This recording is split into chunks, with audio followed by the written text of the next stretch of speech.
Des humains ordinaires qui réalisent des choses extraordinaires. Bienvenue dans Héros minuscules. Je suis Jonathan Bellegroux. Je suis Camille Cerne. Depuis des années, j'accompagne des gens vers leurs rêves, qu'ils soient athlètes ou non, et j'entends les histoires de personnes incroyables, même lorsqu'elles sont anonymes. Et je suis toujours ému par les gens qui avancent dans la vie, malgré les hauts et les bas. Athlète de haut niveau en squash, ancien numéro 2 mondial et diplômé en journalisme, j'ai toujours été sensible à ce que nos rêves et nos convictions peuvent nous amener à réaliser qui que nous soyons. Ensemble, nous avions envie de mettre en lumière les héros du quotidien. Les humains qui transforment leur parcours de vie difficile en force et qui, armés de convictions solides, construites par leur parcours, en font de vraies réalisations pour eux et pour les autres. Pour nous, les histoires peuvent changer des vies et les modèles que l'on a peuvent élargir nos pensées. Alors quoi de mieux que de rencontrer de nombreux héros du quotidien et d'entendre leur histoire pour vous les partager. Parce que le monde dans lequel nous vivons a besoin d'humanité, de jolies histoires et d'inspiration. Ensemble, allons à la rencontre d'humains étonnants pour entendre, partager et s'inspirer d'un bout de leur vie. Dans ce podcast, il s'agit d'humains pour ce qu'ils sont à travers ce qu'ils font. Selon les sujets, ils seront nos hôtes à l'un ou à l'autre. Et parfois ensemble. Dans des échanges décomplexés, sans filtre, simples. Embarquez avec nous dans l'aventure Héros minuscules dont vous faites déjà partie. Bienvenue dans ce nouvel épisode de notre podcast. Aujourd'hui, nous avons le plaisir d'accueillir Charline Vermont. C'est la voix et l'énergie derrière le compte Instagram Orgasme et moi. Si vous ne la connaissez pas encore, vous allez découvrir une personnalité vibrante, engagée et profondément authentique. Avec Charline, nous avons abordé des sujets essentiels et parfois sensibles, mais toujours avec beaucoup d'empathie et de passion. Dans cet épisode, on parle de sexualité, de consentement et de l'état de l'éducation sexuelle en France en cette fin d'année 2024. Mais aussi, on explore ses motivations, sa force de conviction et surtout, comment elle puise cette énergie communicative qui la caractérise tant. C'était aussi l'occasion de réfléchir ensemble à des thématiques cruciales. Comment développer l'empathie dans nos échanges? Comment se positionner face à des courants comme le masculinisme? Comment continuer d'apprendre et d'évoluer dans un contexte où les générations se confrontent, notamment sur des sujets comme le plaisir, la place du corps et les rapports humains? Pour nous, cette conversation a été incroyablement enrichissante, que ce soit en tant qu'intervieweur, parent ou simplement adulte, curieux d'en apprendre toujours plus. Et on espère qu'elle le sera tout autant pour vous. Prenez le temps de vous installer confortablement et laissez-vous porter par cet échange vibrant et éclairant avec Charline Vermont. Charline, merci d'avoir accepté notre invitation et d'être avec nous aujourd'hui dans Héros minuscules. Ah, bah avec Bienvenue. plaisir, on est dans un super cadre en plus. Ouais, t'as vu, on est dans une salle d'escalade. Non mais en vrai, je me suis dit, mais enfin, c'est pas possible de se mettre en cadre pour moi à ce point-là, quoi. On voulait que tu sois à l'aise. Et je raconte ou pas? Bah oui. Ok, ça marche. On est le 24 novembre 2022. Oui, ok. Ok, et je t'écris ça. Salut Charline, tout d'abord, merci pour tout ce que tu fais. Sérieusement, je pense que tu participes à changer le monde et à l'améliorer. Et comme je tente aussi dans mon domaine, ça me touche beaucoup. Ensuite, ton dernier post sur le handicap, tu venais de faire un post sur le handicap, Ouais. est une merveille absolue. Merci, merci, merci tout simplement. Au plaisir de te rencontrer un jour, peut-être dans une salle d'escalade. Incroyable!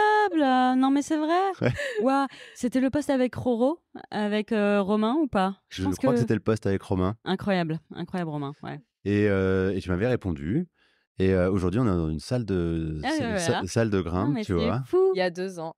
Quasi jour pour jour. Quasi Ouais, jour trop pour bien. Parfait. Donc, encore merci Oui, d'être là. Ouais. Et moi, j'en profite de faire une petite dédicace à une amie qui m'a, grâce à elle, Justine, c'est grâce à elle que je t'ai connue. Ok. Donc voilà, merci d'être là. Merci Justine. Alors, avant de te présenter, on va te demander de te présenter, mais d'abord, est-ce que tu veux nous dire quelle est ta météo intérieure du jour? Oh là, tu sais, j'ai un peu l'impression d'être sur le Vendée Globe là. Y a des... En fait, c'est très très bizarre parce que je garde le cap, il y a un truc très déter, tu vois. Oui. Et puis, de temps en temps, t'as des petites soufflantes, tu sais, voilà, et tu sais que ça va pas durer longtemps et que comme je suis une éponge émotionnelle, je vais être là en mode, je vais brailler pendant 10-15 minutes. Et puis, je suis un peu comme les gosses de ce point de vue-là. Et puis tout d'un coup, waouh, et puis là, il y a le re-soleil, il y a des petits dauphins qui sont autour du bateau, t'avances, t'es trop bien, t'es là en mode, ah là là, c'est trop de la chance, c'est trop incroyable ma vie. Voilà, là, je suis revenue là. Bon, voilà. J'adore.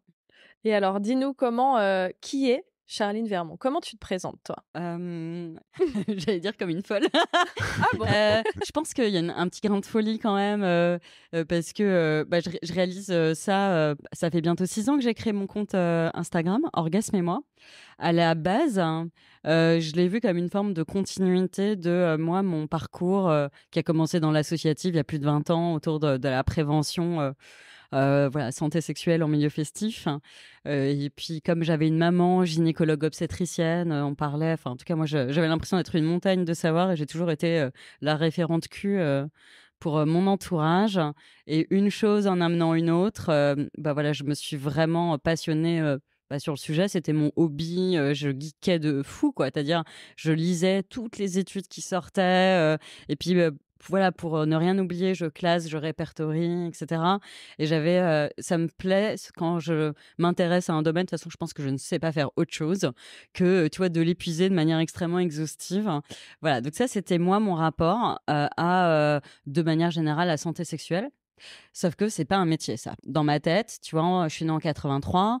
Moi, mes parents, mon milieu, tu vois, de privilégiés, parisiens et cetera, non, tu fais des bonnes études, tu vas à Louis le Grand, tu es dans une classe de surdoués, tu fais une classe prépa, tu intègres une grande école parisienne et puis voilà et tu fais un parcours extrêmement, classique, hein.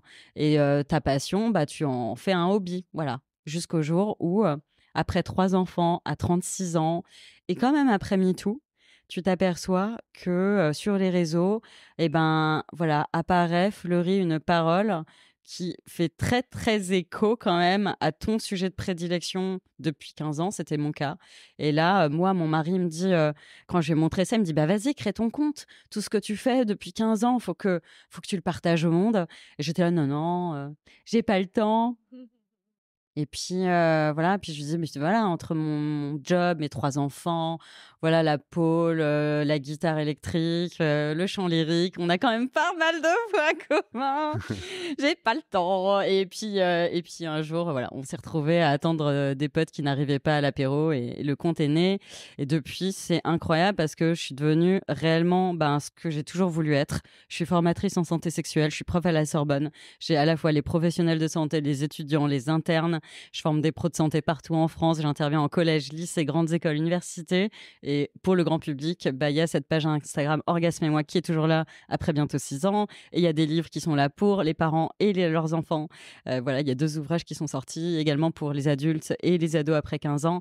Voilà, donc en gros, c'est incroyable parce que en l'espace de 6 ans, il y a un truc qui s'est débloqué et je pensais pas, je pensais pas que ça arriverait un jour. Donc le jour où ça t'arrive, tu vibres dans vraiment la vibe, elle est un peu dingue. Voilà. Ah ouais, ça se voit dans tes yeux et ton sourire. Et justement, on va parler de ces livres. Hem, Toi, ces livres-là, tu les as commencés, tu as commencé par celui pour les enfants, hein, c'est ça? Ouais, parfaitement, ouais, parce que, il y a eu le confinement quand même dans toute Il y a cette eu le histoire. confinement. Tu vois? Parce que février 2019, je crée le compte, 1 an plus tard, on est en confinement et pour moi, mes enfants, ils me voient travailler. Alors, faut quand même le dire, au moment du confinement, le compte, il était actif de 7 heures du mat à 1 heure du mat à peu près tous les jours. Je disais, enfin, je dis que je faisais le BFM du cul, tu vois? Genre j'étais là. Allez, connectez-vous, c'est parti. Mais vraiment, j'étais toute seule en fait à animer mon truc. Ça fait presque pitié quand tu te dis, ouais, t'imagines la meuf toute seule dans sa piole en train d'animer son truc toute la journée en solo et de voilà à la fois les stories, les lives, les réponses aux messages et tout. C'était une dinguerie. Et en réalité, ça a créé une espèce de collectif, de tribu au sens presque sociologique du terme. C'est-à-dire, on a fait corps ensemble. On a traversé le confinement ensemble. Ces lives, on avait nos private jokes, le risotto. En vrai, tout ça, c'est arrivé au moment du confinement. Et puis, donc, mes enfants me voient bosser. Maman, tu fais quoi? Je fais... je fais de l'éducation sexuelle au grand public, mes enfants. Mes mamans, ils étaient jeunes, hein, mes 3 loulous à ce moment-là. Tu vois, l'aîné avait 10 ans, tu vois, à peine. Moi, j'en ai eu 3 en 3 ans, donc ça devait être 19-7 à ce moment-là, tu vois. Et donc, tu fais quoi? Éducation à la sexualité. Et mes enfants m'ont dit, mais sexualité, c'est pareil que sexe? Ah, ça veut dire quoi sexe, maman? Bon, alors là, tu te dis, ok. il va falloir Ça y est. répondre. Bah oui, c'est ce que je dis. Quand les enfants posent des questions, elles méritent une réponse. Et donc, eh ben, j'ai commencé à sortir mes ouvrages, les ouvrages de ma mère d'ailleurs, les ouvrages de médecine, en leur montrant en fait des planches anatomiques, en disant, bah, avant tout, le sexe, en fait, c'est une partie du corps humain. Donc voilà, il y en a qui naissent avec voilà, pénis, testicule, d'autres qui naissent avec ça. Et voilà, le mot générique pour englober tout ça, bah, c'est sexe. Et vous pensez que ça veut dire quoi? Ah bah, nous, on pensait que sexe, c'est Burk. Tu vois, en réalité, c'est hyper intéressant. Les enfants ont tous des projections, quel que soit l'âge, et ça valait vraiment le coup. Et je dis: «Beh, du coup, ça je vous ai appris quelque chose? Oui. Et vous avez d'autres questions? Oui». Et là, je me suis retrouvée sous une avalanche de Bam. questions. On était sur le canapé, on a eu des discussions passionnantes, et j'essayais de répondre, je dessinais en même temps et on a passé 1 heure et demie comme ça et en fait, sortie de là, je me suis dit: «Waouh». Mes enfants avaient l'air tellement heureux, en fait, ils avaient tellement de questions à poser. Voilà, j'étais là avec mes 3 petits loulous sur le canapé et je me suis dit: «Il faut absolument que je trouve un moyen, un livre qui nous permettra de prolonger, en fait, ces moments de grâce». Et j'ai cherché un bouquin que j'aurais pu ouvrir avec mes enfants et qui puisse, moi, me guider et tu vois? Et correspondre vraiment en termes de mots, enfin, de sémantique à leur maturité psycho-émotionnelle. Bah, je n'en ai pas trouvé, en fait. Il y avait que des livres, soit pour les parents, des bouquins de parenting, oser parler de sexe avant qu'internet le fasse, etc. Mhm. Ou des bouquins un peu transitionnels que tu donnes à ton enfant en mode bah, le zizi sexuel, qui a été l'ouvrage d'une génération. C'est marrant, ouais. Je crois que je l'ai eu, ce bouquin. Et Moi, en je l'ai fait, lu aussi, j'avais bien pas envie de dire à mes enfants: allez, vas-y, démerde-toi avec ce livre. C'était pas du tout mon envie du moment. J'avais justement envie d'un moment de connexion, transmission très clair. Et comme ce livre n'existait pas, bah, je l'ai écrit. Voilà, sachant que les gens m'ont demandé: mais ton livre, il est pour les enfants, ton conte pour les adultes. Effectivement, pourquoi ne pas avoir commencé par les adultes? Mhm. Alors, la réponse, elle est très simple. J'avais bien conscience que tout le monde a besoin d'accompagnement, mais les personnes les plus vulnérables dans notre société, celles qui ont le plus besoin d'aide, d'être accompagnées, qui vivent le plus de violence, bah, ce sont les enfants. Et pour moi, vraiment, mon premier trait, c'est je vais tout de suite fournir les infos aux personnes les plus vulnérables, et après, je m'occuperai des adultes. Et justement, moi, une question, c'est là, tes enfants, eux, étaient remplis de questions. Ouais. Mais toi, quand tu étais enfant, t'avais posé ces questions-là? Ah, ah bah, alors c'est compliqué parce que mes parents sont tous les 2 médecins. Mhm. Donc il y avait un regard très médical sur le sujet et donc j'ai envie de faire, un peu une dichotomie finalement, qui est une dichotomie que je fais également en intervention, quel que soit le public. Quand on parle de santé sexuelle, de sexe, et cetera, il y a tout un aspect préventif. C'est-à-dire, en fait, quand on parle d'éducation à la sexualité, c'est encore vrai aujourd'hui, là, dans les grands débats autour du programme à venir, les parents, quelque part, ce qu'ils acceptent, en tout cas, voilà, il y a une forme d'adhérence, finalement, ou d'adhésion à tous les aspects préventifs. Attention, sexe égale danger d'IST, risque de grossesse, de violence. Quelque part, hein, les parents sont plutôt d'accord, finalement, qu'on aborde tous ces aspects vraiment autour du préventif. Et moi, de ce point de vue-là, j'ai été très, très bien informée par mes parents. Voilà, je connaissais vraiment par cœur sur le bout des doigts et mon anatomie et tous les risques associés. En l'occurrence, avec une mère gynéco-obstétricienne, Ah oui. j'étais quand même renseignée plus. Et puis qui était très féministe, donc tout ce qui était prévention des violences, etc. Je crois que j'étais vraiment extrêmement bien informée. Par contre, il y a un sujet dont on ne parlait pas à la maison. Malgré les parents médecins, c'est toute la partie plaisir. Et quelque part, les parents, d'ailleurs, quand je fais des zooms pour les parents avant mes interventions et que je parle en fait de cette partie d'épanouissement, alors là, ils sont tous en train de bugger grave. Genre, le plaisir n'a finalement pas sa place dans un discours éducatif, dans un discours de transmission, ce qui, à mon sens, est d'une tristesse absolue. Et d'ailleurs, je le dis à mes élèves à partir du lycée, j'insiste fortement, qu'on va parler des aspects préventifs de la sexualité. Hein, il n'est pas question d'éluder ça, parce que c'est quand même voilà, une réalité. Mais en fait, ça ne peut pas être l'alpha et l'oméga de mon cours, parce que si on ne parle que de ça, alors on occulte une réalité qui est, et à votre avis, pourquoi on en parle autant? Mais potentiellement parce que c'est un énorme kiff, un énorme plaisir en fait que vous allez pouvoir vivre sur Terre, hein, que ce soit solo ou en connexion avec des personnes que vous aimez. Et c'est formidable et on va en parler. Parce que si je ne parle pas de ça, Alors, du coup, enfin, quelque part, je cède à cette espèce de panique morale qu'on voit d'ailleurs quand vous allez voir un film. Vous allez voir, il y a un petit triangle. Attention, attention, alcool, drogue, violence, sexe. Sexe. Genre comme si, mais on est d'accord. Enfin, je veux dire, et t'es là en mode, je suis désolée, on peut pas mettre sexe et alcool ou drogue au même Ouais. niveau. Enfin, sexe, c'est potentiellement aussi un truc méga supra chouette. Mm. Et je peux pas, en fait. Et d'ailleurs, quand je dis ça, je sens une forme d'apaisement. Tu vois, quelque part, l'alliance, en fait, elle commence à ce moment-là, Ouais.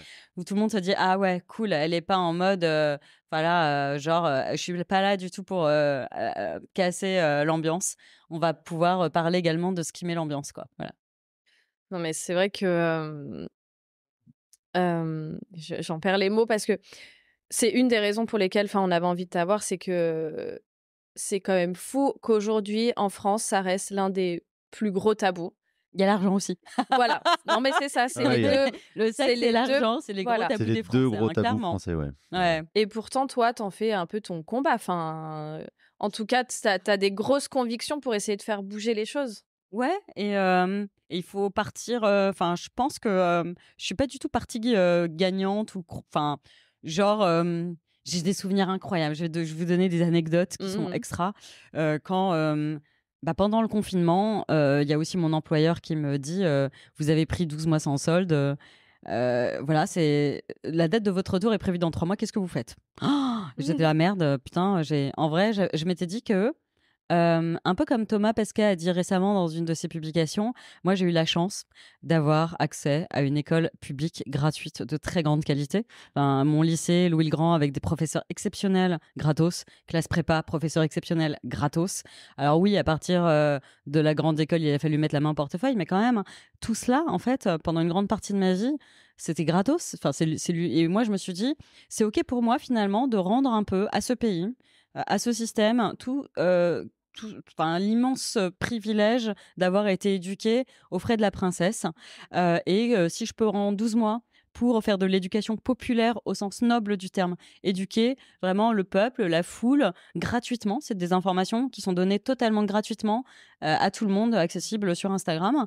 Alors, je trouve ça formidable. Voilà, il y en a qui partent faire de l'humanitaire pendant je sais pas combien de temps. Moi, pendant 12 mois, je fais d'éducation populaire et tout va bien. Et donc, voilà, je m'étais mis, allez, cette parenthèse. Et après, bon, et après, tu retournes quand même, voilà, au fourneau, ma grande, parce que, bon, c'est pas tout ça, mais il faut quand même faire tourner la baraque, payer la nounou, nourrir les enfants, payer le toit, enfin bref, voilà, et tout ça. Et donc, tout d'un coup, le message de mon employeur arrive. Je dis à la commu, bah écoutez, ce fut un grand plaisir, tous ces moments avec vous, mais je vais devoir repartir à mon taf, voilà, celui qui alimentaire, quoi. Donc, voilà. Et ben voilà, je voulais juste vous remercier pour tout. Et la commu a fait non, mais no way. Enfin, on était en plein confinement. Ils étaient là. Ah non, non, non. Enfin, il y avait une Pas espèce arrêter. de. Ah ouais, non, mais en réalité, les gens ont dit, mais pas du tout. Tu lances un crowdfunding, on est là. Et la commu, en l'espace de 3 semaines, a réuni 80 000 euros Ah ouais. pour me permettre en réalité, de pérenniser, prendre une équipe pour m'aider, et voilà, avec des contreparties qui étaient extrêmement symboliques. Mhm. Donc, je me suis dit, oh là là là là, qu'est-ce que je fais de tout ça? Et donc, tu apprends qu'au-delà d'une certaine somme, tu dois créer une entreprise en France. Donc, je vais, avec la bouche en cœur auprès d'une banque, déposer le capital social de mon entreprise. Bon. Et là, première banque, je marque, tu vois, éducation à la sexualité. La première banque me dit, il en est même pas question. Enfin, genre, jamais de la vie, on vous ouvre un compte. Ok. Tu vas dans une deuxième banque. Et là, tu vois, et là, le mec, tu vois, il comprend le truc. Il dit, alors moi, je trouve que c'est hyper important, c'est essentiel. Je vais voir ce que je peux faire. Il te rappelle une semaine plus tard en te disant, désolé, la compliance a dit non.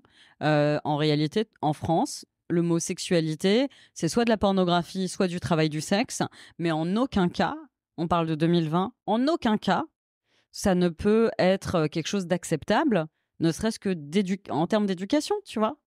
Et donc, et là, tu vois, gros coup de massue, de me dire, bon, malgré toute la bonne volonté du monde, le crowdfunding va repartir à ma communauté et moi, je vais repartir au taf, puis c'est tout. Enfin, tu vois, en vrai, voilà, faut prendre les choses avec une forme de légèreté, de me dire, bon, si le système n'est pas prêt, alors peut-être plus tard, ce sera le cas.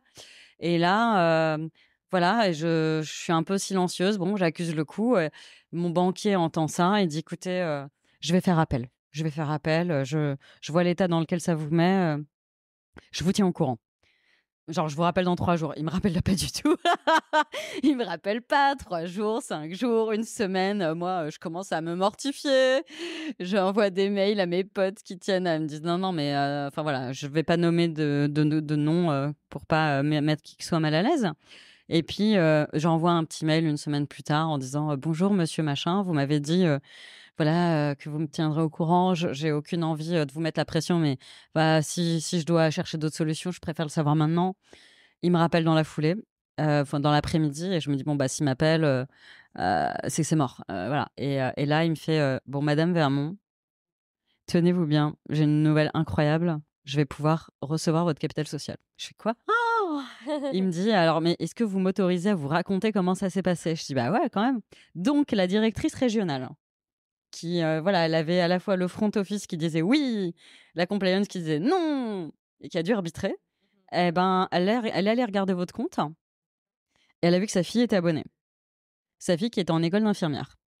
Et donc elle attend que sa gosse rentre le soir et elle lui dit «Excuse-moi, est-ce que tu peux m'expliquer pourquoi tu es abonnée à ce compte Instagram?»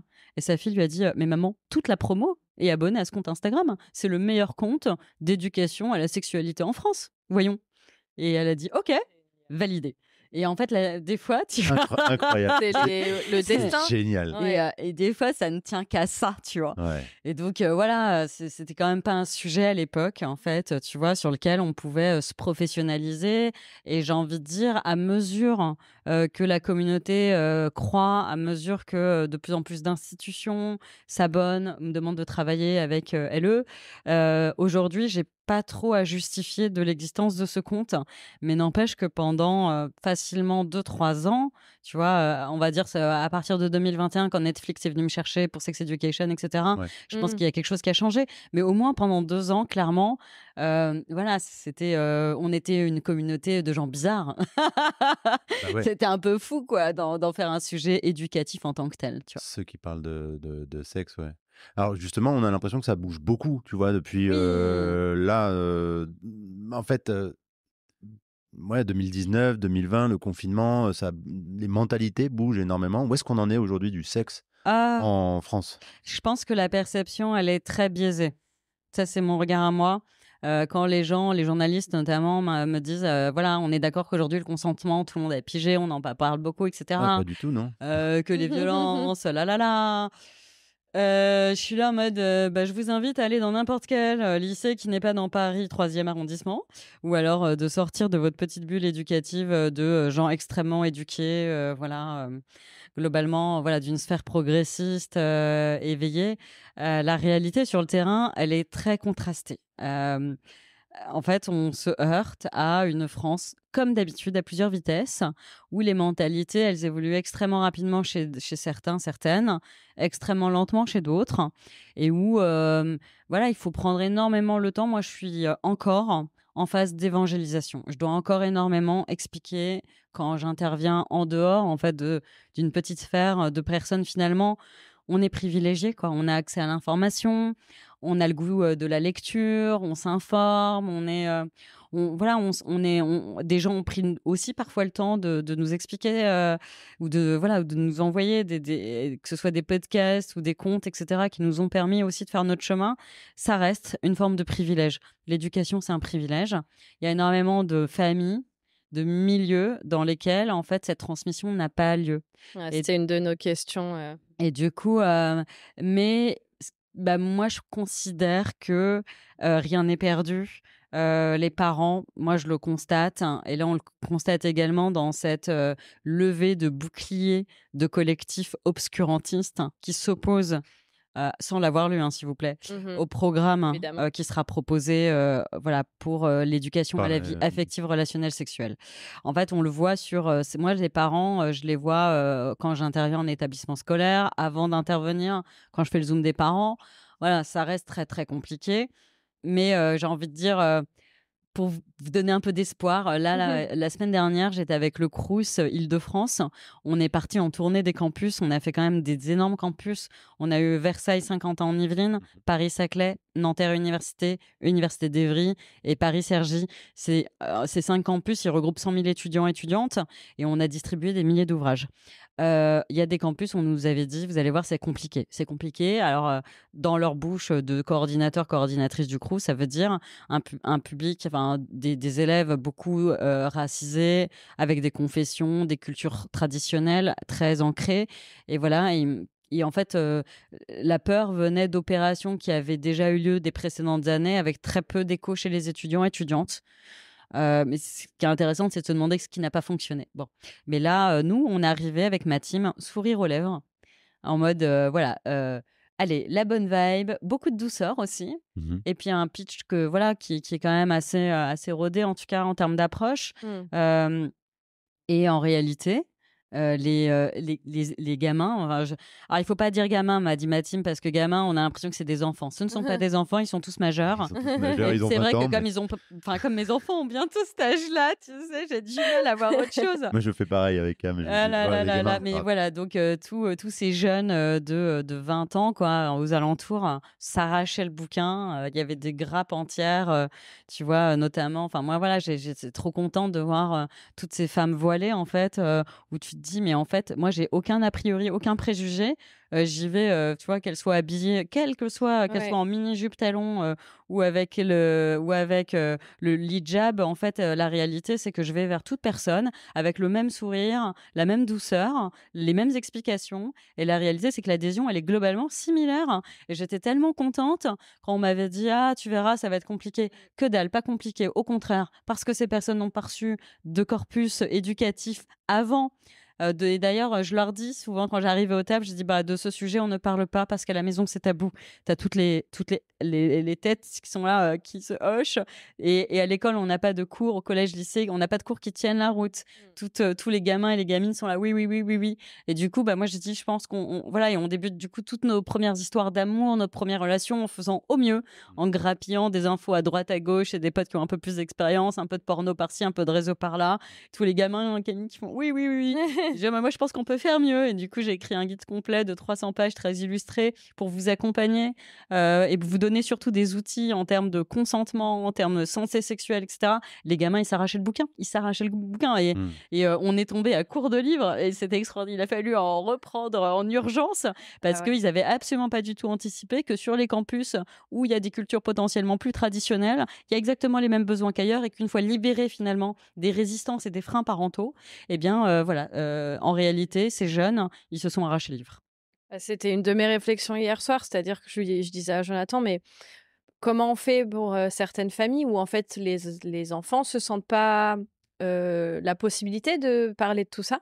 Et apparemment, ton livre est une réponse. Le livre est une réponse. Il y avait également alors là, la tristesse de ces garçons qui nous disaient, j'ai très envie de prendre le livre, madame, mais à la maison, je peux pas le ramener parce que mes parents, faudrait quand même pas qu'ils tombent dessus. Et là, on a laissé des dizaines d'ouvrages à la BU. En fait, on leur a dit, on en a laissé plein à la BU pour que vous puissiez le consulter. Et parfois, il y avait un pote qui disait, vas-y, prends-le et je le garderai à la maison pour toi. Il sera chez moi. Et le jour où tu bouges de chez tes darons, tu le reprends. C'était très mignon. En réalité, c'était hyper chaud. Enfin voilà, ils étaient tous, clairement. Voilà, on comprend que c'est pas simple à la maison et en même temps, j'ai envie de dire, j'essaie de pas juger. Je pense que chaque culture a également ses raisons d'être. C'est une forme de légitimité et ces gamins, ils sont effectivement dans une tension entre à la maison, par respect pour mes parents, ça n'a pas sa place et en même temps, par respect pour mes partenaires, il faut quand même pour moi, déjà. il faut quand même que je m'éduque. Et je trouve que cette tension et les discussions qu'on a eues, elles étaient hyper intéressantes. Ouais. C'est sûr. L'engouement qu'il y a, que tu es en train de nous raconter chez les jeunes, est-ce que tu le retrouves aussi chez les générations d'avant? Parce que nous, on se faisait cette réflexion avec... il y a un gap générationnel, on va pas se mentir. Hein. Parce qu'en fait, on se faisait la réflexion, nous, tu vois, alors on est en couple, on est parents nous-mêmes, mais on est aussi enfants. Et on voit bien, on est enfants de nos parents. Il y a un gouffre on sait pas générationnel. comment Et on voit bien que nos parents quand on parle de sexualité ou qu'on l'évoque à peine, waouh! Tu vois, on prend un Bah oui, gouffre et on ne sait pas comment, tu vois? Est-ce qu'on doit éduquer aussi un peu nos parents? Ou est-ce que Alors, c'est mort, ou est-ce que c'est mort, on trace, enfin, je sais toi, pas ton comment. avis Alors, là-dessus? en vrai, il y a pas de. Je peux pas faire de cas général. Par contre, le nombre de personnes qui me disent, on l'a laissé, on l'a offert et on l'a laissé traîner à Noël, au moment des fêtes. C'est quand tout Ouais, le monde vit un peu les uns sur les autres. bah, Mmh. On c'est a bientôt trouvé, Noël, hein, pour Ouais, ce ouais. truc, ouais. on a trouvé, on Au a moment où trouvé on les vieux enregistre. en lecture passionnée. Et tu sais, il y en a qui prennent des photos en loose day de leurs grands-parents sur mon livre et qui me l'envoient. Je trouve ça trop Génial. mignon, en fait. Ah ouais. Et c'est ça, en fait, c'est pas forcément un sujet qui est facile à aborder. Et puis, moi, je me retrouve avec je crois que la plus âgée, c'était Céleste à Grenoble. Elle avait 90 ans passés. Elle est venue à ma dédicace aux alentours de 90 ans. Et elle était trop contente. Elle disait: Ah, c'est trop bien que vous en parliez. Moi, j'en parle. Et à chaque fois que j'en parle, mes copines, elles disent: Chut, chut, Burk, Burk. Je dis: Ok, non, en vrai, les filles. Mais non. Et elle me dit, elle était trop drôle. Elle me disait, quand j'ai perdu mon mari, elles étaient toutes là en disant: Oh là là, c'est la fin de ta vie sexuelle, ma pauvre. Ma fin de ma vie sexuelle, attends.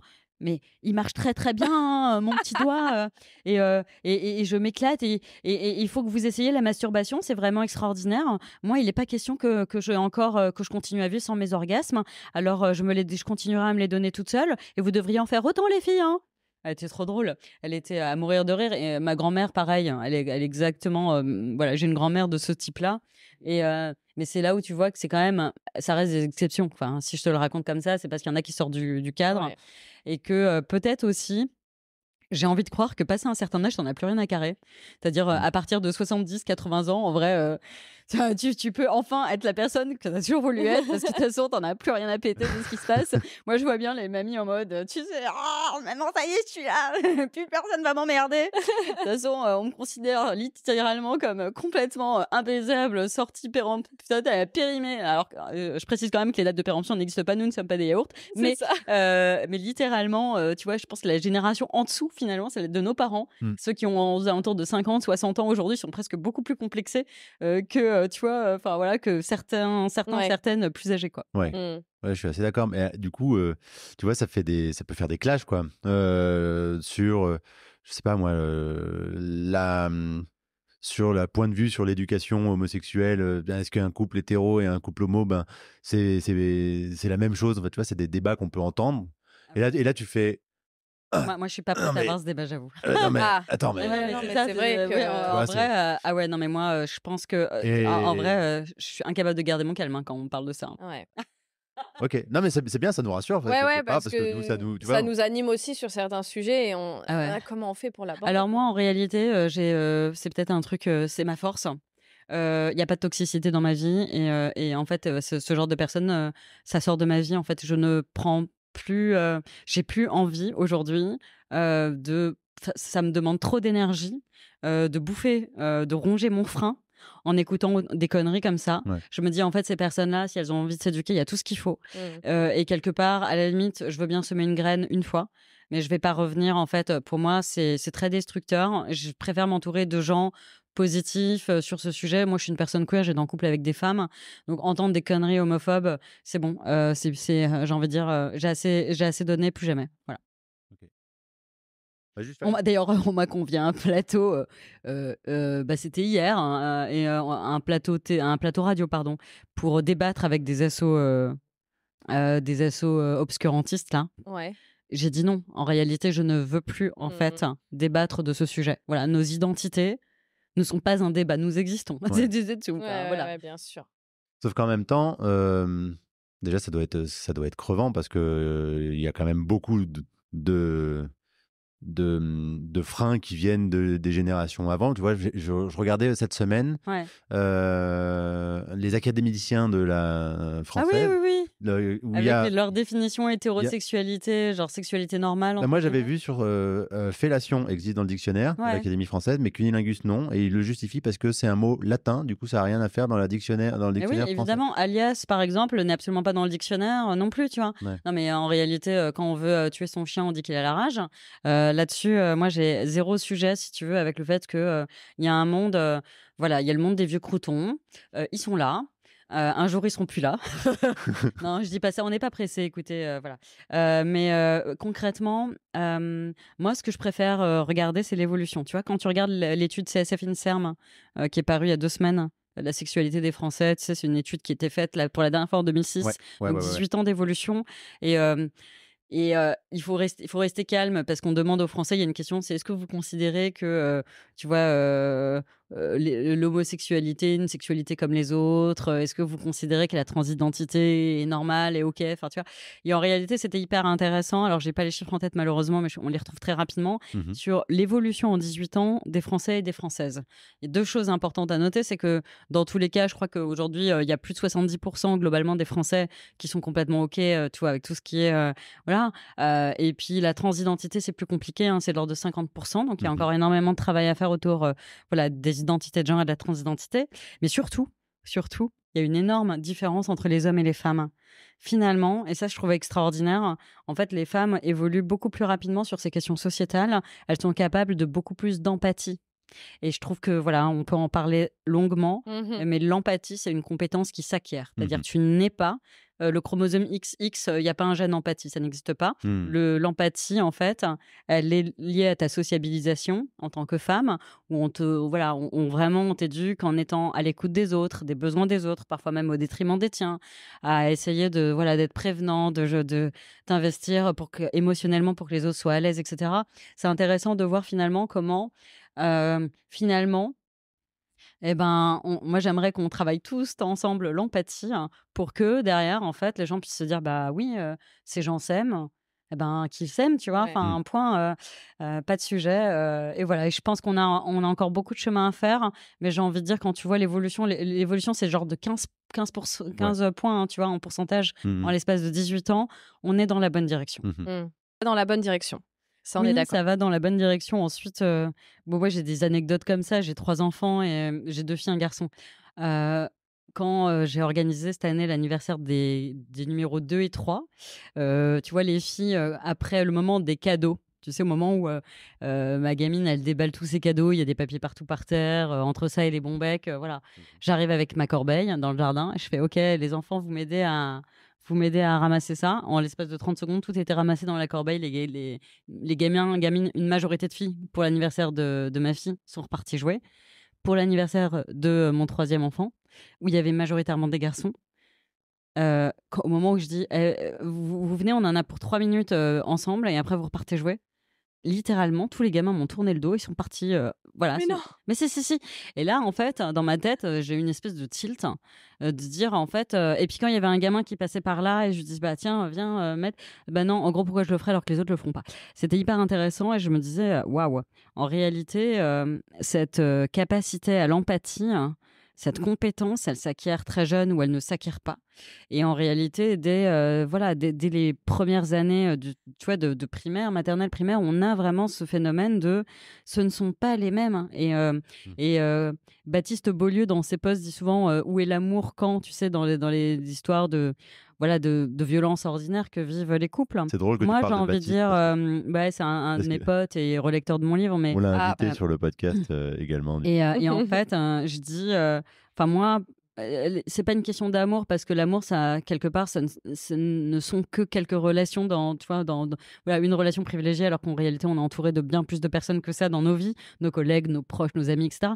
Mais moi, je parle d'empathie souvent. Où est l'empathie là-dedans ? C'est-à-dire, où est l'empathie finalement ? Et on peut le décliner dans la sphère sexuelle comme dans toute sphère finalement. Mais moi, je le vois bien dans la sphère intime, dans les relations affectives. Où est l'empathie chez un mec, comme là en ce moment, on en parle en story, qui n'a aucune attention, aucune petit cadeau, aucun geste, aucun moment finalement où il se dit bah tiens, qu'est-ce qui pourrait faire plaisir à ma chérie, ou alors j'ai envie de lui montrer mon amour, de lui témoigner ça, en étant dans son langage de l'amour à elle. Où est l'empathie ? Moi j'ai une pépite. Franchement, mais voilà, on a pensé à toi parce que quand on a vu ça, on fait oh non, mais moi, mais voilà. il y pense. Où est l'empathie ? Je vais te donner un autre exemple. Où est l'empathie chez les mecs qui laissent leur meuf mourir à petit feu crouler en fait sous toute la charge mentale, domestique, parentale qui sont au bout du Rolls. Où est l'empathie chez un mec qui va insister auprès de sa partenaire pour du cul jusqu'à ce qu'elle cède? Où est l'empathie chez un mec qui profite qu'elle soit en train de dormir ou inconsciente pour la toucher, la violer? Où est l'empathie en fait? La réalité, c'est que où est l'empathie chez un mec qui se dit que c'est une bonne idée d'enlever la capote en plein milieu d'un rapport pour continuer à la pénétrer parce qu'il préfère...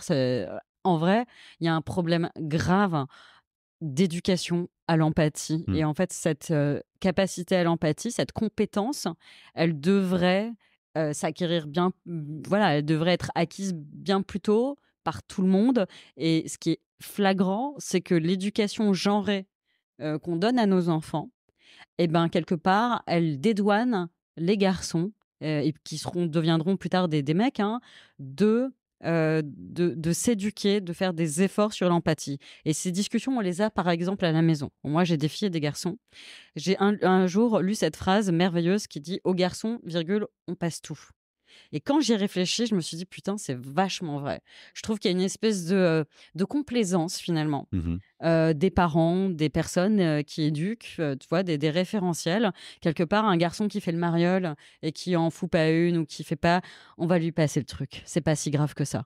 Il y a une forme, voilà, cette espèce de complaisance, elle est insupportable. Et le pire dans cette histoire, c'est comme dans les couples parentaux, c'est souvent les mères, en fait, qui portent la charge.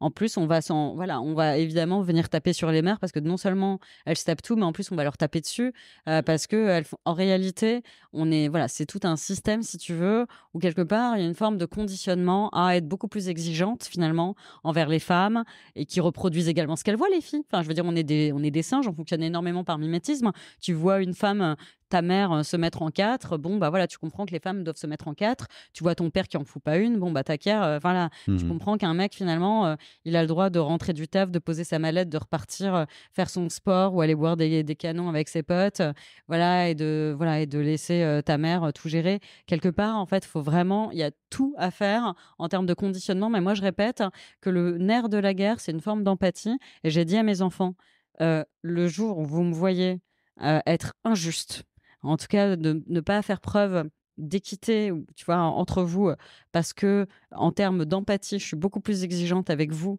qu'avec le troisième enfant. Eh ben, n'hésitez pas à en parler. Et on parle en fait de toutes ces espèces de ruptures, de sentiments de rupture finalement. Moi, j'aime bien la rupture d'égalité devant la loi, tu vois. C'est un peu le conseil constitutionnel à la maison. Donc donc là, il y a une rupture, d'égalité, très bien. Effectivement, on en parle. Maman, t'as laissé, je dis pas le prénom de mon troisième enfant faire ça, alors que nous, tu nous aurais jamais laissé passer ça. Elles ont raison. Je fais, vous avez raison. Et voilà, et on en discute avec troisième enfant et vraiment, on change le truc. Cette empathie, Mhm. il faut qu'on y réfléchisse collectivement. Mais justement, sachant tout ça, quelle a été ta réaction quand tu nous racontes l'anecdote de, par exemple, l'anniversaire rangé et que tu as vu tous les garçons quasiment pas venir s'aider? Enfin, qu'est-ce que ça active en toi? Comment tu as envie de réagir? En fait, pour moi, à ce moment-là, ça a été une espèce de, tu sais, genre de blow, de mind blowing. J'étais en mode, waouh, c'est ça, putain! En vrai, j'étais hyper vénère parce que je me suis dit, ben, il y a mon enfant qui va venir aider, tout le monde va faire pareil. Bon, lui, il était dans son truc, dans son trip d'anniversaire et Ouais. il a pas, encore une fois, mais c'est dire, il a pas réfléchi à ça. Il n'y avait pas de malveillance ou Oui, de bien Mhm. sûr. mauvaise intentionnalité, mais et effectivement, c'est là où je me suis dit, aux garçons, on passe tout. Ensuite, bon, c'est un anniversaire, t'as pas envie de te vénérer, tu prends sur toi. Ouais. Mais la réalité, c'est qu'en réalité, il y a toujours une bonne raison pour ne pas réagir. J'ai pas réagi plus que ça. J'étais en réflexion absolue, en me disant, je vais écrire un livre qui s'appellera L'empathie. Ou alors, je vais écrire un bouquin, dire fondamentalement, et ça, c'est vraiment, finalement, la principale conséquence du patriarcat, c'est l'absence d'empathie des hommes. Parce que si on arrive à régler cette empathie-là, par exemple, je vais te donner d'autres exemples. Alors moi, mes enfants, on en parle énormément. Sur la route, quand t'as quelqu'un qui te fait des queues de poisson, qui te dépasse violemment, qui te colle sur la file de gauche pour te dépasser, etc., dans 95% des cas, c'est un mec. C'est-à-dire, la réalité de toutes les violences routières, enfin une grande, grande, grande majorité, une majorité des accidents et des comportements absolus, vraiment abusifs, sont tous le fait d'hommes. Les mecs, et où est l'empathie, encore une fois, chez un mec qui te met en danger quand il te fait, quand il te conduit mal? Où est l'empathie chez un mec qui prend le volant en état d'ébriété et qui va mettre la vie des autres également en danger? Où est l'empathie? Mhm. C'est-à-dire, la réalité, c'est que si on veut travailler sur toutes ces violences, faut vraiment revenir à la racine et sur le fait qu'à la base, on leur a absolument, enfin en tout cas, ils ont absolument pas, à aucun moment, acquis cette compétence d'aider les autres, d'être à l'écoute des autres, d'être prévenant, de se mettre. L'empathie, c'est se mettre à la place de l'autre. Et en fait, les mecs n'ont pas ça. Et moi, comme je suis une grande utopiste et voilà, une grande rêveuse, eh bien, I'm not the only one. Et ben, faut se dire que si on leur apprend tous l'empathie, on va résoudre le problème. on va tu vois. gagner. On va y arriver. Et on va changer le Il y monde. a un truc de cet ordre-là. Ouais. C'est, elle rigole parce que I'm a dreamer, c'est notre chanson aussi sur C'est pas vrai. sur notre compte, tu vois. Et puis moi, j'arrête pas de dire que je suis un optimiste, utopiste, du Ouais. coup, je suis un optipiste, tu vois. Ah ouais, vas-y, répète. Un optipiste, Ah oui, ça va, j'aime beaucoup. tu vois, c'est un utopiste, optimiste, enfin, tu vois, Ouais. tu le mixes, quoi. Il y a plein de choses que tu es en train de raconter et avec lesquelles je pense, enfin, je vais parler pour moi, mais je te rejoins totalement. En plus, on a récemment lu un bouquin qui vient de sortir qui s'appelle L'arnaque des nouveaux pères, qui est une bande dessinée. Tu l'as vu? Ah bah, il arrive à la maison. Je promets aux auteurs que j'en vais prendre le temps de le lire. Pépite. Déjà, leur premier bouquin sur les contraceptés, c'était formidable. c'était incroyable. Mais alors là, ils sont sur un truc. Enfin, c'est génial. Et ça montre aussi. Ils montrent. Ah non, j'ai pas envie de t'en parler. Non, Spoiler. vas-y, tu peux me spoiler parce que j'en ai quand même beaucoup Bon, lu. mais- vite fait, tu vois, c'est-à-dire qu'ils vont autant voir. Donc, c'est une bande dessinée documentaire, et puis ils vont autant voir les hommes pour essayer de comprendre d'où vient ce décalage, notamment dans la charge mentale. Ouais. D'où vient le rôle de père, donc ils vont questionner l'histoire, Napoléon et ainsi de suite, et ils vont aussi questionner les femmes. Et on se rend compte qu'il y a quand même pas mal de femmes aussi, donc à travers leur documentaire, qui parce que justement il y a cette image de la femme qui doit se charger de tout, Ouais, sacrificiel. sacrificielle, qui doit, la femme aussi a des choses à bouger, tu vois, dans ses représentations. Que l'homme Mais- clairement a des choses à bouger, Non, mais et clairement. que la femme également, parce qu'en fait, Elle par a du exemple, mal à lâcher prise sur certaines. ouais, il donne l'exemple, et Camille le fait des fois, mais J'adore. En vrai, c'est Balance. ta faute. non. La Non, poucave, non. quoi. Mais vas-y. C'est- Non, mais Ah, vas-y. elle pourra bouquer sur moi aussi. Non, vas-y. C'est-à-dire, ok, je lui envoie je lui dis, on a une petite, je vais l'habiller, ça Ouais. marche. Et puis elle me dit, écoute, voilà, les pulls sont dans le deuxième tiroir, tu vois. Ouais. Et je suis au courant. Et tu vois, mais il Ouais. y a ce besoin de m'indiquer. Alors après, on en rigole. C'est Alors. anecdotique. C'est anecdotique. Moi, j'ai deux choses à raconter là-dessus. Ça me réveille deux choses, notamment suite à la story. Alors, pour les gens qui écoutent, c'est les calendriers de l'Avent. Ouais. Où je me suis rendu compte que 99% des calendriers de l'Avent, c'est des femmes qui les préparent. Voilà. Et c'est rarement, malheureusement, en sens inverse, même si j'espère que ça évolue quand même. J'ai jamais fait de calendrier de l'Avent pour. Mais Non, tu mais vois. tu m'en as offert un. Et alors, là-dessus, c'était hyper intéressant de voir les réactions de la commu. Donc, moi, ma commu, je pense que j'espère, enfin voilà, une partie échappe un peu à cette arnaque des nouveaux pères. Il y en a plein qui disent, en réalité, nous, on le fait spontanément pour notre chérie. Mhm. Et en fait, on a halluciné en lisant ton post. Et vraiment, ils disent, voilà, alors moi, j'ai fait comme ça. C'est pas compliqué, messieurs, bougez-vous. Donc, en gros, c'est des mecs qui éduquent d'autres mecs. Ouais. Et qui, voilà, en fait, on dit, enfin voilà, comme beaucoup de sujets, disent, en fait, j'ai honte d'être un mec quand je vois les autres. En fait, c'est pas possible, quoi. Et puis, à côté de ça, il y a ceux qui, évidemment, vont le prendre perso en disant, je me suis sentie attaquée. Oui, bien sûr. Ouin. Bon, et à côté de ça, les femmes. Parlons des femmes qui m'envoient des messages. J'ai quand même reçu des femmes, des messages de femmes en me disant, eh ben moi, ça me pose aucun problème. Moi, j'adore faire le ménage, j'adore m'occuper des gosses, j'adore faire les calendriers de l'Avent, et je vois pas pourquoi c'est un problème. Alors, du coup, tu dis, alors, en fait, meuf, je suis pas en train de parler de toi et ton couple. Je suis en train de parler de chiffres systémiques, puisque je parle des chiffres donnés par l'INED, hein, vraiment l'étude Ouais. d'observatoire démographique en France, par l'IFOP. Donc 80% de la charge domestique, on est sur 70% des tâches parentales assumées par les femmes. Et puis, c'est pas des chiffres d'il y a 20 ans, c'est des chiffres de 2020 et 2023. Et j'ai effectivement d'autres femmes qui me disent la réalité, c'est que sur le marché du dating hétéro, il y a tellement peu de mecs qui tiennent la route. Il y en a qui me rappellent une phrase de Baptiste que j'adore. De toute façon, être une femme hétéro dans ce monde, c'est de devoir choisir dans une corbeille de fruits le moins pourri d'entre eux. Voilà. Donc, la réalité, c'est que, ouais, on a des critères. Hein. Je suis désolée, hein, c'est dur. Hein. Cette partie-là. J'adore cette phrase. Cette partie-là, elle elle est horrible. Mais moi qui lis, en fait, la réalité, depuis hier, j'ai reçu à peu près 2000 messages. Donc, je pense que j'ai un petit regard, hein, tu vois, ça devient. Je peux même réaliser, du coup, des études avec un biais d'échantillonnage, puisque c'est ma commu, mais néanmoins, suffisamment de messages pour pouvoir dresser un petit. Pour les auditeurs, juste, on est en décembre 2024. Et en fait, j'ai fait une story sur les calendriers de l'Avent. Pourquoi est-ce que tu ne publierais pas je publie ça parce que j'en ai marre, en fait, de voir que des femmes qui se bougent et très peu de mecs, et parce que j'avais pas envie de créer une injonction supplémentaire qui pèserait de nouveau sur les femmes qui, voyant d'autres femmes préparer ça pour leur partenaire, diraient oh là là, pour être une bonne partenaire, écoute-moi aussi, il faut que je me bouge le cul, alors que tu assures déjà en moyenne 80% de la charge domestique et 70% de la charge parentale. Donc non, vous en faites déjà assez, les meufs, ça suffit. Et donc j'ai des messages de meufs qui me disent, tu vois Charline, ce qui est tristoun en fait, donc là j'ai toutes les femmes qui te disent qu'elles sont en couple depuis X temps et que jamais de la vie, elles n'ont jamais eu de surprise, jamais de calendrier de l'Avent, et que le jour, tu vois, où elles en ont parlé, c'est... Il y en a un qui, là ce matin, qui m'a dit ouais, j'ai pas d'idée, je suis désolée, je te propose qu'on s'offre rien pour Noël. Et en réalité, non, mais des messages comme ça, t'en lis 1, t'en lis 2, t'en lis 50, t'en lis 100, t'en lis 150, tu finis par... voilà, moi j'ai dit j'ai dit à ma team, je fais une petite pause dans les messages parce qu'en réalité, ma misandrie est en train de monter en... Alors, je ne veux pas, en fait, je veux pas, mon énergie, c'est pas la colère, je veux pas vibrer là-dedans. Donc, on revient à nos moutons. Et en fait, les femmes, elles m'expliquent que non, le problème, c'est qu'elle dit, en fait, le marché du dating hétéro est tellement éclaté au sol que tu finis finalement... En fait, il y a un moment où tu as un choix stratégique à faire. C'est soit je suis célibataire et parce que j'ai un certain niveau d'exigence, etc., et je ne mérite pas moins que le meilleur. Soit finalement, je mets beaucoup, beaucoup dans mon vin et je me retrouve avec un bébé. C'est une espèce de personne. C'est ce que j'appelle les bébés en costard. Tu vois, voilà. Alors chez moi, je suis désolée. Hein.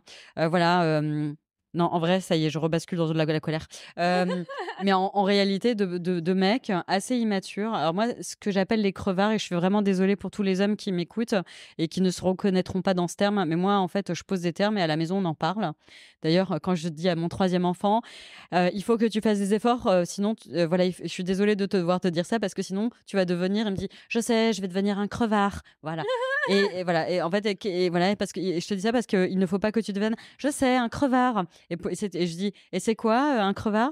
Eh ben, c'est un mec égoïste et flemmard. Voilà. Donc en fait, c'est hyper intéressant de regarder que parmi tous ces témoignages, je parle du coup de centaines voire de milliers de témoignages reçus depuis hier, finalement, tu te dis mais à quel moment en fait un mec ne se bouge à aucun moment de la vie de couple, la vie amoureuse, la vie émotionnelle. Enfin, on parle de gens qui vivent ensemble, parfois depuis des dizaines d'années, 20 ans, 30 ans de mariage, qui ont des enfants ensemble et qui me disent, en fait, jamais eu une surprise, jamais eu un mot d'amour, jamais eu rien du tout, parce que, en fait... voilà, et tu te dis, bon, ben voilà, c'est une espèce de mix, on ne sait pas si c'est égoïste ou flemmard ou un peu des deux, tu vois. Mais je trouve ça, voilà, je pense que comme beaucoup des hommes qui ont dit aux autres bougez-vous le cul, il y a aussi beaucoup d'hommes qui m'ont écrit, et Dieu merci, c'est quand même ça qui est apaisant et qui m'empêche de basculer dans la colère, mais en fait ça me semble normal de faire ça pour la personne que t'aimes. Ouf, c'est rassurant quand même. Ouais, je suis d'accord, en fait moi je me pose pas de questions, j'ai trop envie, comme je glisse des petits mots d'amour dans les valises de mes enfants quand ils partent en colo.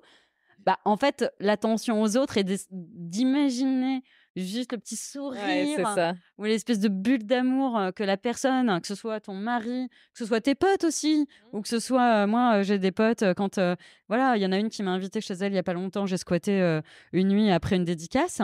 Elle est partie au taf hyper tôt le matin, elle m'a dit vas-y récupère, tu claques la porte derrière toi. Et en réalité, je lui avais laissé, j'ai toujours des petits post-it sur moi, et quand je pars d'un endroit, je colle des petits post-it, tu es une personne merveilleuse, je t'aime d'amour, n'oublie pas, etc. génial. Et en réalité, ces petites attentions, Ça fait tellement mais la ça fait diff. toute la différence. Mais Et ouais. en vrai, enfin, je sais pas, moi, je me suis jamais. Et alors, ça ne coûte strictement rien. Ça prend littéralement 5 minutes. Ouais. La seule chose, c'est l'envie de faire plaisir et de se dire, enfin, la vie, elle est suffisamment dure comme ça. Alors, si on peut s'offrir des petites bulles d'amour mutuellement, ben, juste, faut le faire, en fait, les gars. Oh. Évidemment d'accord. Évidemment que nous, notre appart est rempli de post-it Oui, de c'est un peu partout. De Ok. partout. Ouais. Mais en même temps, moi, ce que j'entends chez les mecs, Ouais. pas chez les mecs qui sont de mon entourage, par exemple, mais j'observe ça, c'est que il y a une conscience de cette empathie qui monte. Et je pense que ton compte en fait partie, Ouais. tu vois, que tes livres en font partie. Ouais. Mais il y a 2 choses qui me viennent à l'idée. La première, c'est comment on apprend l'empathie. Parce que, tu vois, la question, c'est est-ce qu'on donne ça à l'école ou est-ce qu'on donne ça aux parents? Et comment est-ce qu'en tant que parent, bah, du coup, tu apprends l'empathie quand toi-même, tu l'as pas forcément appris? Enfin, tu vois, le chemin, il est vénère quand même. Et la deuxième question, c'est, tu vois, en face, j'ai l'impression que c'est comme le côté obscur, tu as un mouvement masculiniste vénère aussi Oui, qui est en oula, train de se ouais. développer avec oui, mais les suicides, c'est les hommes qui se suicident. Enfin, moi, je vois tout. Et je vois des potes, enfin, qui sont pas forcément des potes, mais des connaissances, tu vois, commencer à publier des trucs Mais non. issus d'Américains qui, Ah là là sur, là le, là. Oui, bah sur alors, son pouvoir ouin ouin, personnel et bah, des choses comme ça. Euh, Toi, tu es observatrice de ça, mais en même temps, tu es complètement impliquée dedans. C'est-à-dire que quelque part, tu vois, en fait, toutes les réponses de ta commu ouais, entre l'éducation acquis et en même temps la réaction par rapport à en face. Enfin, voilà. ok.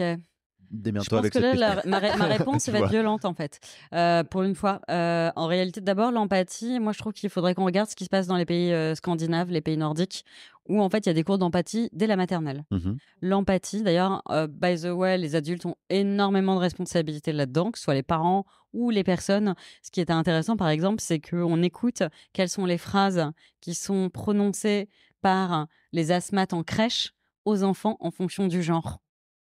Et je trouve que c'est absolument formidable de se dire que tout le monde, tous les éducateurs, éducatrices, toutes les personnes référentes qui gravitent autour des enfants ont totalement un rôle à jouer là-dedans et que quand tu, quelque part, tu félicites, elle est gentille, elle est polie, elle est généreuse, elle est jolie, elle est calme, elle est docile, obéissante.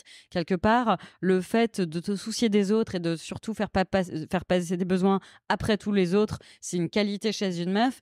Et mec, oui, il est aventureux, il ose, il est audacieux, il est Ouais. énergique. Quelque part, c'est centré sur toi, en Ouais. fait. Et quelque part, cette espèce de... On valorise le centrage sur soi chez les garçons et on valorise l'attention portée aux autres chez les femmes. Et ça, ne serait-ce qu'à travers le biais cognitif simplement des phrases que tu entends au quotidien en permanence, mais ça te structure complètement différemment. Première chose.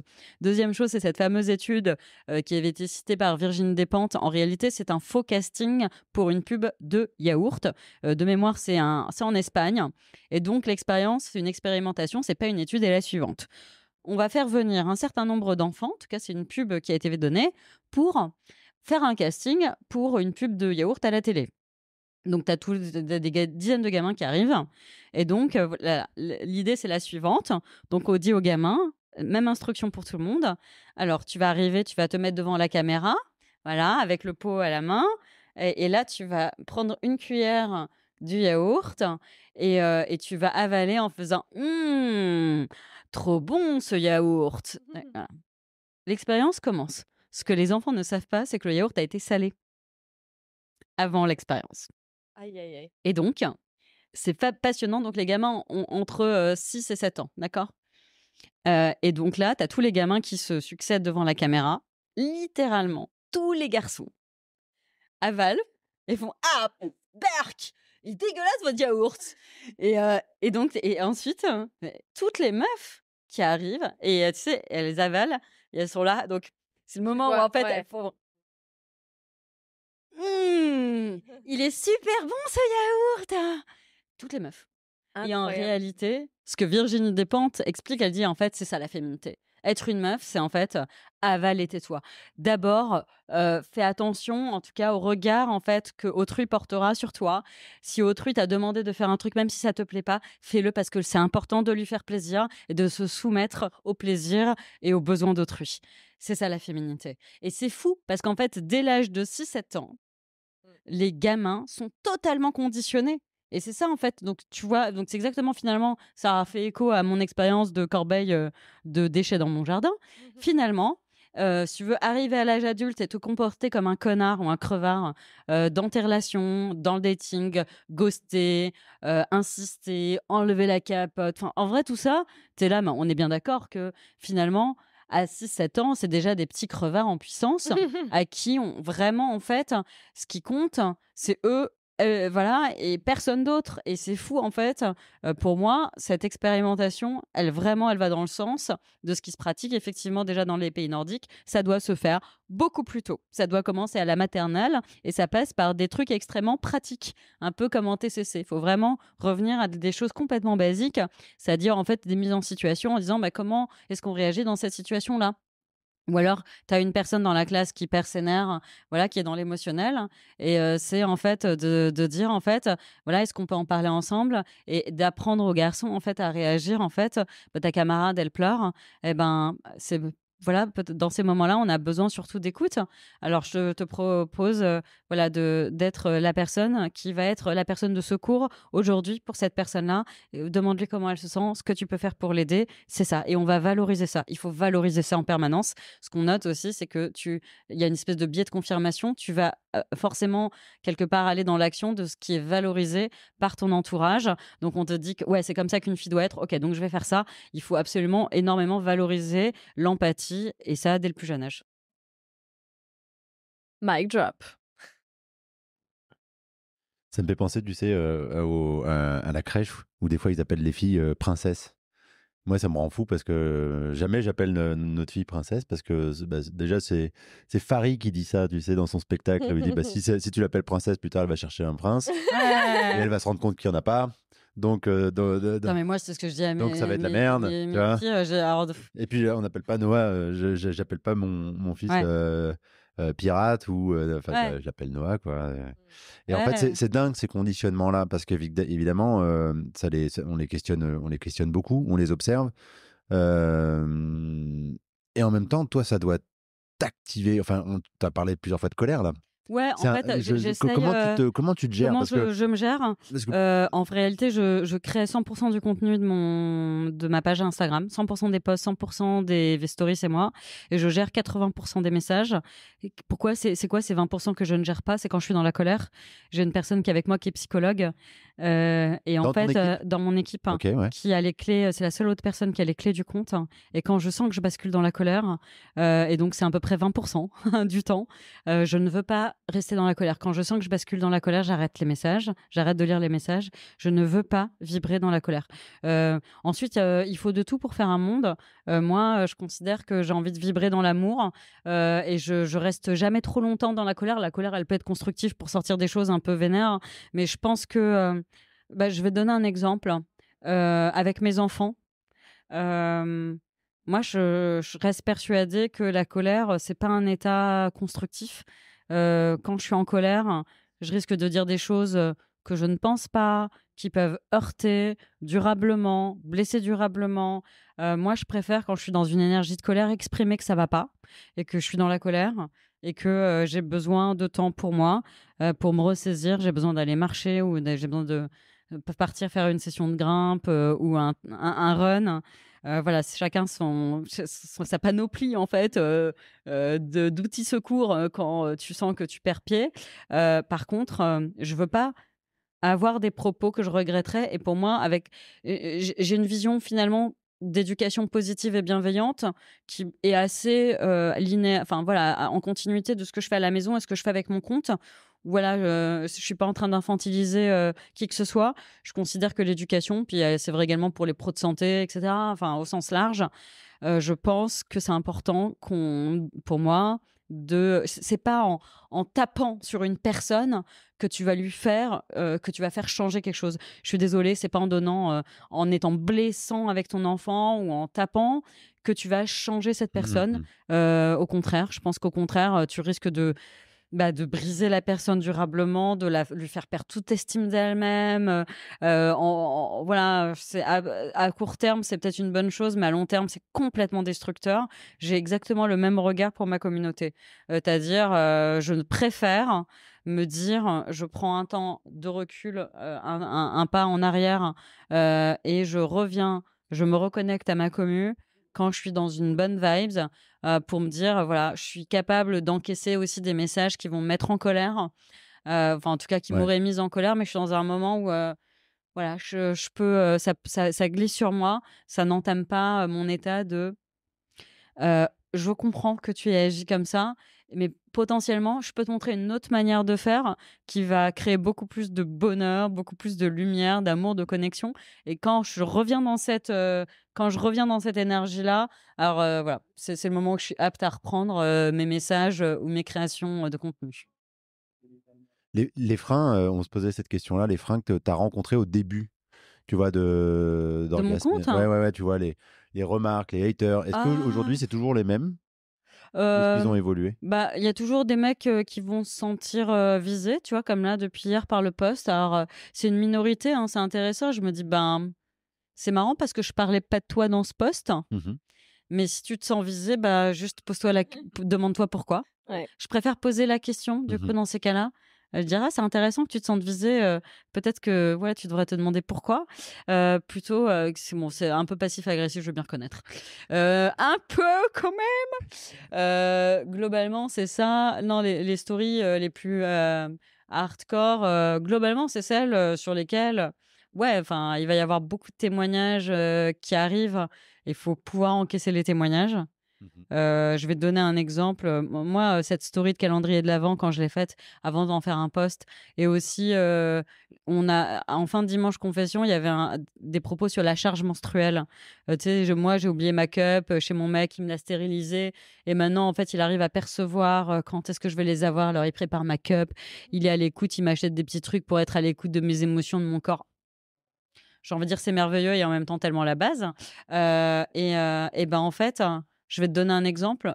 Lire tous les messages des meufs qui vivent une réalité complètement différente avec leur partenaire, ben moi, ça me met toujours dans le même état de tristesse absolue, tu vois. C'est pas un frein, mais en réalité, enfin, le principal frein, c'est mes propres émotions finalement. Ouais. Je ne veux pas bercer dans la colère, je m'arrête. Je veux pas verser dans la tristesse absolue. Je veux pas perdre mon optimisme, mon optupisme, voilà.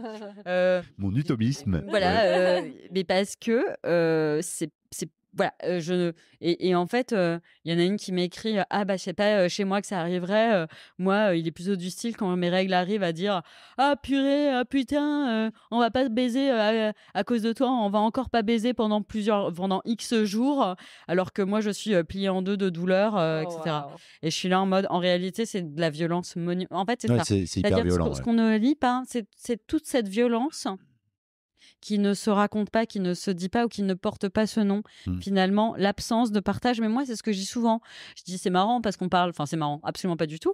Donc, quand on parle de violence conjugale, violence psychologique, physique, tout ce que tu veux, sexuelle.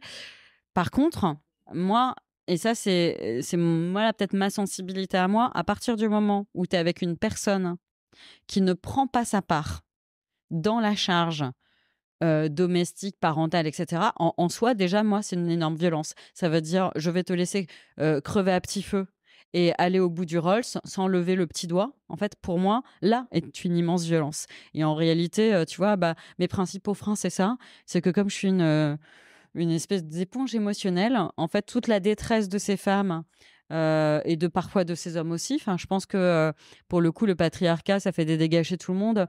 Et même s'il y en a quand même qui sont un peu plus victimes que d'autres, on va pas se mentir. Mm. Non, bah en fait, cette détresse et cette souffrance, moi, je la prends de plein fouet. Et peut-être c'est mon principal frein. C'est voilà, arriver à prendre du recul. Et voilà. Et ce syndrome vicariant, il concerne absolument tout le monde. Moi, ma seule, aujourd'hui, j'ai mis des garde-fous qui sont de quand c'est trop, je pose et je vais faire un tour et voilà. Et tu vas grimper. Pardon? Et tu vas grimper. Et je vais grimper. Ou Chose courir. que d'ailleurs tu vas bientôt faire, il me semble. Ouais. C'est drôle parce que j'ai été directeur d'une des salles où tu grimpes régulièrement, je crois. Mais non. Mais si, à Saint-Quentin. Mais non.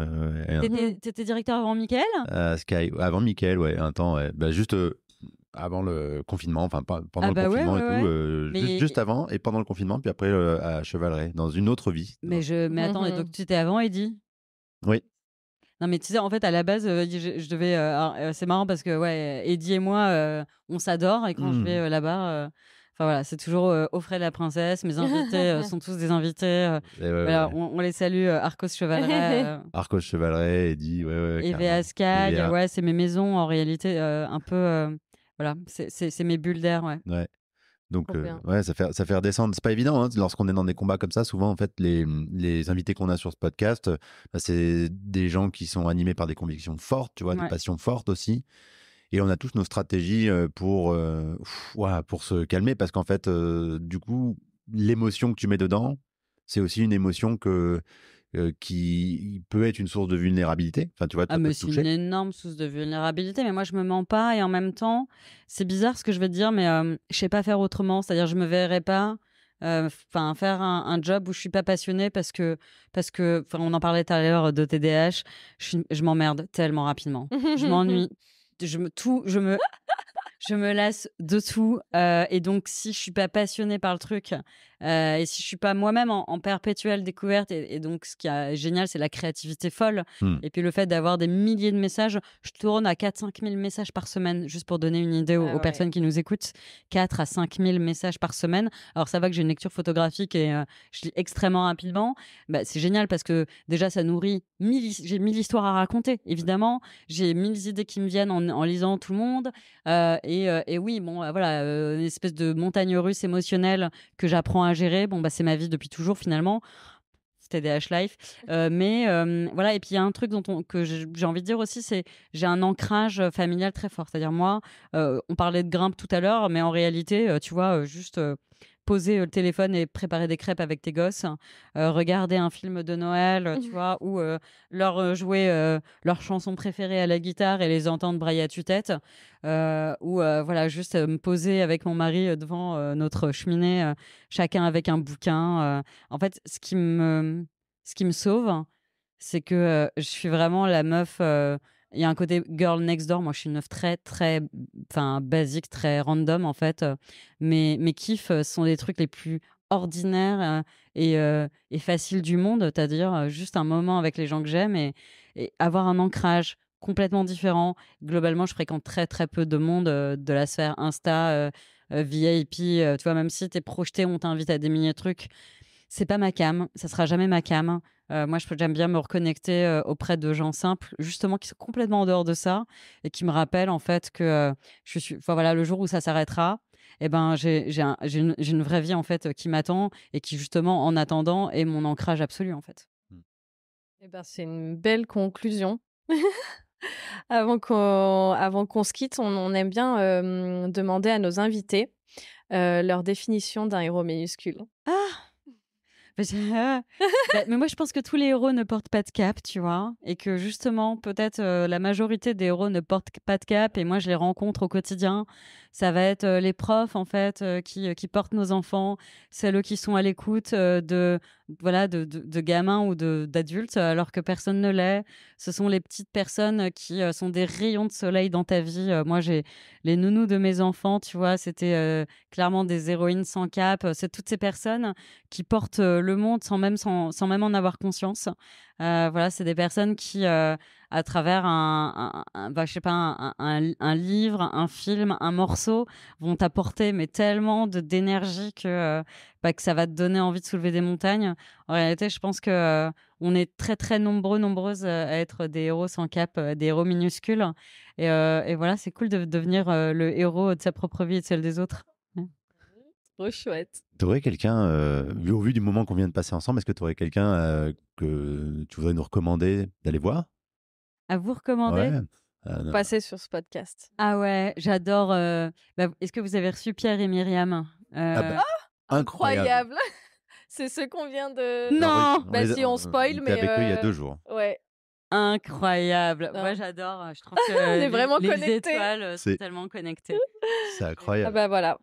Tu les as rencontrés, du coup, tu les Et je les ai connais. rencontrés, on a publié ensemble Énorme. et c'est vraiment des... Ah là là, la bulle d'amour, Ah ouais. elle est formidable. Ouais, Ouais. c'est l'épisode qui va sortir donc en décembre. Là, il Ouais. sort l'épisode avec eux dans une dizaine de jours, donc juste avant Ouais. Noël 2024. Et en plus, on a quelques projets avec eux à l'avenir au-delà Ouais. de juste cet épisode. Donc, Trop cool. Bon, bah voilà. bon, bah, tu vois, Génial. ça aussi, c'était le écrit. destin. C'était, C'est incroyable. Voilà. Bon, ouais, voilà. moi, j'ai une question un peu perso. C'est, tu vois, la Charline est adolescente qui aurait trouvé le compte Orgasme et moi aujourd'hui. Enfin, tu vois. Ouais. Elle en penserait quoi? Qu'est-ce que ça changerait dans sa vie? Je pense que j'aurais fait comme plein de personnes me le font aujourd'hui. C'est il faut faire quelle étude, madame, pour faire ton métier? Tu l'as beaucoup cette question-là? Ah ouais, je l'ai, c'est trop mignon. Ah, En génial. réalité, c'est compliqué, mais je suis ravie parce que du coup, on va rebooster avec une des premières questions. Quand j'ai lancé mon compte, c'était pas un métier. Aujourd'hui, c'est devenu un métier et je suis ravie. Voilà. Je suis ravie d'avoir créé mon propre métier. Je suis ravie qu'il y ait plein de personnes qui fassent au job à l'avenir. Voilà, le jour où je m'arrête, et ça, c'est un truc que j'ai dit. Enfin, d'ailleurs, quand je l'ai dit, tout le monde s'est mis à pleurer. C'était à la sortie de ce livre. J'ai dit, en réalité, maintenant, je peux mourir en paix, tu vois. Genre, non, mais dans le sens où, j'avais lu en ça, réalité, je peux. Le jour où je m'arrête, je serai juste que du bonheur. En vrai, j'ai fait. Je pense que voilà, j'ai fait ce que j'avais envie de faire. Je me suis réalisée infiniment. Et surtout, en fait, j'ai lancé un truc qui ne s'arrêtera jamais. Et ça, c'est. Voilà, je sais que vous êtes des milliers et des milliers à vouloir faire et poursuivre le truc. Et c'est trop cool, faites-le. En fait, Suivez vos rêves, doutez pas, allez-y. Et voilà. ça, on a l'impression que tu as lancé en tout cas que tu as participé à un mouvement, Ouais. une vague monstrueuse Ouais. qui, à travers les bouquins, donc on mettra les références, les éditions Albin Michel, à travers des mots de consentement, c'est devenu plus que des mots. Ouais. Plaisir prostatique, c'est devenu plus que des C'est mots. drôle. Tu vois, le sexe anal aussi. Enfin bref, on a parlé de... Tu vois, il y a une forme de libération de la parole et du corps aussi, qui certes, à un moment donné, vont forcément te dépasser et te suivre dans le temps, quoi. Enfin, Ouais, tu vois, c'est chouette. c'est ça qui est En vrai, incroyable. c'est Donc, génial et c'est bien. Enfin, je veux dire, il était temps. 2024, il est temps.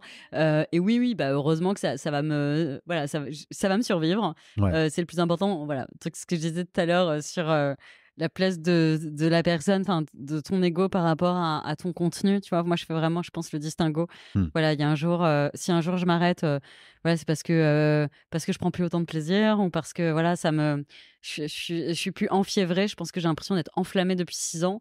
Le jour où la flamme s'arrête, faut arrêter, Ouais. où il faut passer à autre chose, etc. Et j'ai aucun doute. Et puis en réalité, des gens qui sont à fond dedans, bah il y en a. Voilà, je suis trop contente parce que voilà, il faut y aller. Allez-y. Enfin, j'ai envie de dire, foncez si vous avez envie d'en faire le métier. Vraiment, il y a un travail monumental à faire. Il y a de quoi, ouais. Donc, n'hésitez pas à foncer. Merci beaucoup, Charline. On te laisse le mot de la fin. Merci. Non, mais merci à vous parce que Tu du vois coup, franchement, vous aussi, vous parlez de Pierre et Myriam tout à l'heure. Votre complicité, elle fait quand même très, très plaisir à voir. C'est gentil. Et donc, voilà, donc j'ai hâte. On part grimper? C'est ça. On va partir grimper. On se redonne rendez-vous. Merci beaucoup, Merci Charline. beaucoup Avec pour ce plaisir, moment, avec Charline. plaisir. À bientôt. À bientôt. Merci d'avoir écouté cet épisode de Héros minuscules. Si vous êtes encore là, c'est que l'épisode vous a plu. Alors pour nous aider à continuer, on compte sur vous pour 2-3 actions minuscules. La première, vous abonner et mettre 5 étoiles. La deuxième, vous demandez quelles sont les 2 premières personnes à qui vous auriez envie de partager cet épisode et envoyez-leur un petit message. La troisième, pensez également à liker nos réseaux sociaux pour aller plus loin dans l'univers des héros minuscules. Et à très bientôt. Et on vous embrasse.